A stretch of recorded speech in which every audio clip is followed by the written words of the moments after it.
নমস্কার, আজকের ক্লাসে তোমাদের মোস্ট ওয়েলকাম।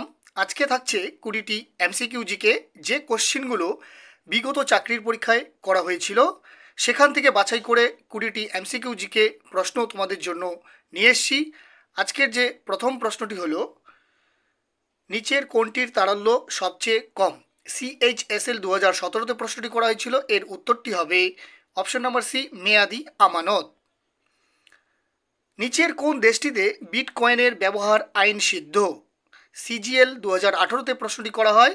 এই প্রশ্নের সঠিক উত্তরটি হবে সবকটি দেশে, অর্থাৎ দক্ষিণ কোরিয়া, অস্ট্রেলিয়া এবং জাপানে। ভারতীয় মুদ্রা ব্যবস্থা ডেসিমাল সিস্টেম কবে চালু হয়? তো এই চারটি অপশনের মধ্যে সঠিক উত্তরটি হবে 1957 সালে। নিচের কোনটিকে বৈধ মুদ্রা বলা হয়? CGL 2000-এ প্রশ্নটি করা হয়েছিল। এখানে সঠিক উত্তরটি হবে জনগণ এবং সরকার গ্রহণ করে যে সব মুদ্রা, সেগুলোকে বৈধ মুদ্রা বলা হয়। ব্যাড মানি ড্রাইভস আউট গুড মানি, এটিকে কি বলা হয়?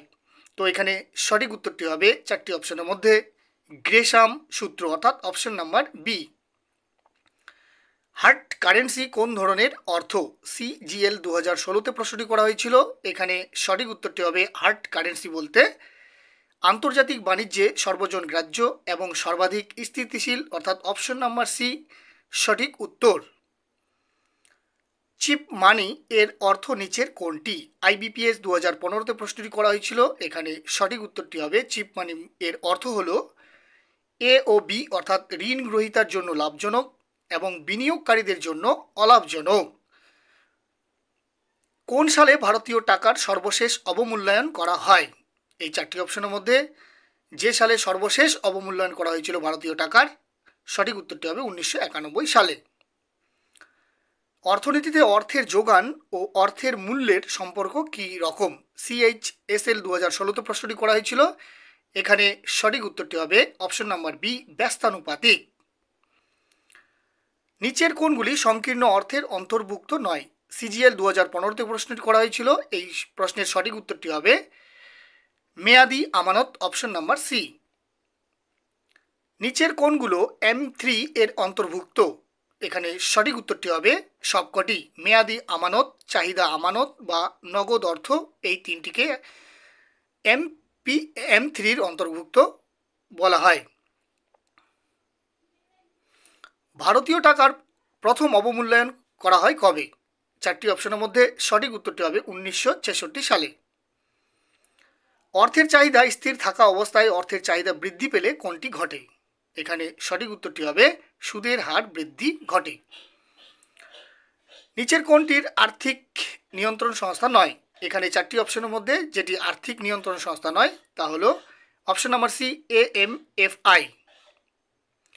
ভারতের অর্থের যোগান নিয়ন্ত্রণকারী সংস্থা কোনটি? এখানে সঠিক উত্তরটি হবে RBI, reserve bank of India. National agricultural insurance scheme কবে চালু করা হয়? এখানে সঠিক উত্তরটি হবে 1999 সালে, অপশন নাম্বার সি। পাইকারি মূল্য সূচক নির্ণয়ের ক্ষেত্রে ভিত্তি বছর কোনটি? তো এখানে সঠিক উত্তরটি হবে 2011 ও 2012 সাল। মুদ্রাস্ফীতি নিয়ন্ত্রণ করার নিম্নের কোনটি একটি পদ্ধতি?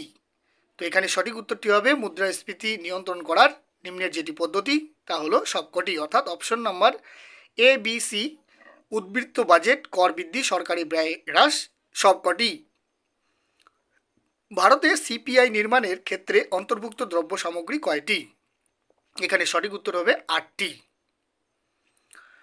আগমার্ক নিচের কোনটি নির্ধারণ করে? এখানে সঠিক উত্তরটি হবে দ্রব্যের গুণগত মান।